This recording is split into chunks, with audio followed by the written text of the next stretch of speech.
The Galaxy Z Fold 8 marks a major shift for Samsung. It's the company's first wide format foldable, and honestly this might be the most practical design they have ever made.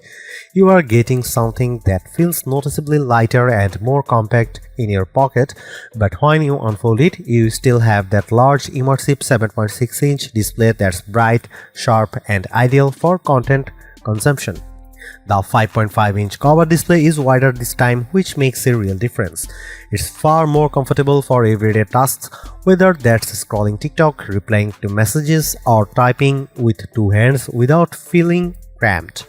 Samsung's new Flex Titanium tech has also pushed the crease closer to being a non-issue, which is a big deal for long-term usability. And on top of that, you are getting smarter AI features like Now Nudge that actually feel useful in day-to-day scenarios.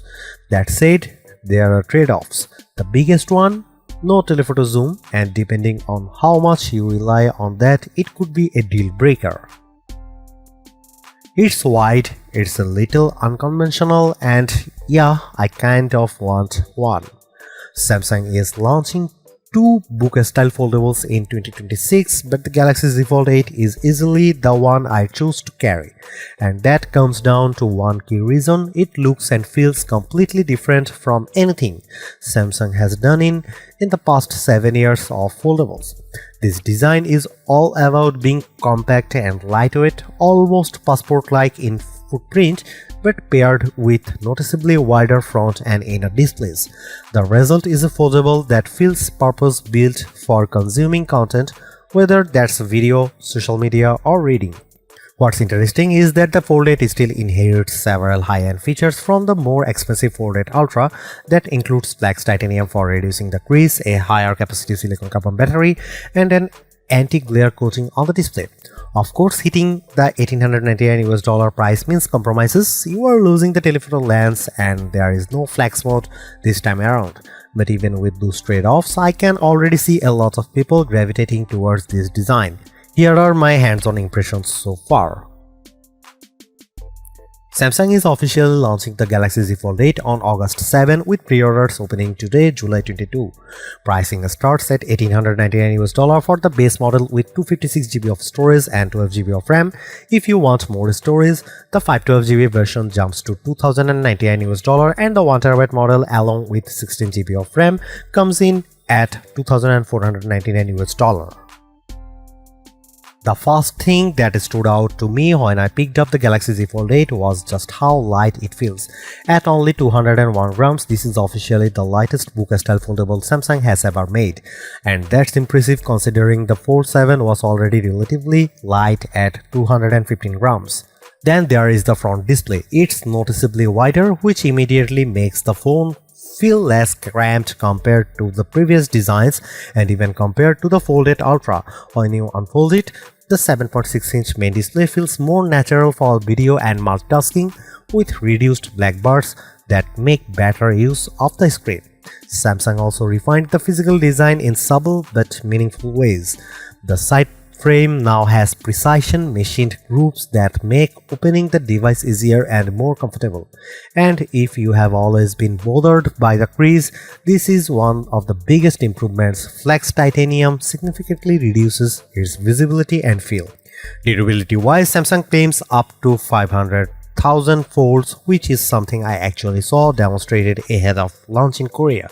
However, the IP48 rating means you get water resistance but still no real dust protection, which is disappointing, especially for something you might want to use outdoors or at the beach. There are a few other compromises. The 10-megapixel punch hole camera on the main display is still visible and not particularly elegant, especially if you are hoping for a return to under-display camera tech. There is also no S Pen support, which feels like a missed opportunity given the size of the screen. In terms of dimensions, it's slightly thicker than the Fold 8 Ultra when unfolded, but it never feels bulky. And when it comes to colors, lavender stands out the most alongside graphite cream and an online exclusive pistachio option. It's worth noting Samsung isn't the first to try a white foldable design. Huawei has done something similar, but that device is heavier, thicker, and not available in the US, which makes Samsung's approach more relevant here. The cover display comes in at 5.5 inches, which might sound small on paper, but because of the wider 10:16 aspect ratio, it feels far more usable than previous Fold models. Typing is easier and content feels less compressed. Unfold it and you get a 7.6-inch main display with a 4:3 aspect ratio. This is a much better fit for video compared to the more square layouts we have seen before. You still get black bars, but they are less distracting overall. Rotate the device and that 3:4 layout works really well for browsing websites or reading ebooks.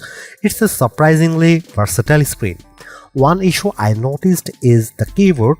It still takes up a large portion of the screen, which can interrupt the experience when typing.